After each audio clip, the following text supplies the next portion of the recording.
റോംബസിന്റെ area കാണുന്ന equation എന്താ? റോംബസിന്റെ area കാണുന്ന ഇക്വേഷൻ ഹാഫ് d1 d2 ആണ്. ഓക്കെ, ഇനി റോംബസിന്റെ ഒരു സൈഡ് എങ്ങനെ കണ്ടുപിടിക്കാം? റോംബസിന്റെ ഒരു സൈഡ് കാണുന്ന equation 1/2 root d1 square plus d2 square ആണ്.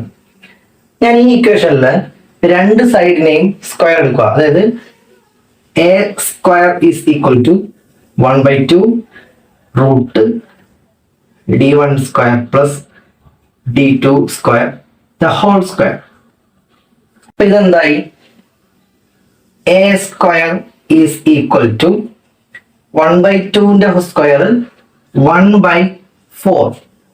ഇനി root d1 square plus d2 square എന്താവും? ഈ റൂട്ട് അങ്ങ് ക്യാൻസൽ ആയി പോകും. d1 square plus d2 square എന്നാവും. ഈ 1/4ന്റെ 4നെ ഞാൻ ഇവിടെ കൊണ്ടുവരിക. അപ്പം 4a square is equal to d1 square plus d2 square എന്നൊരു റിസൾട്ട് നമുക്ക് കിട്ടും. ഓക്കെ, ഇനി ഇതിന്റെ പെരിമീറ്റർ കാണുന്ന ഇക്വേഷൻ 4a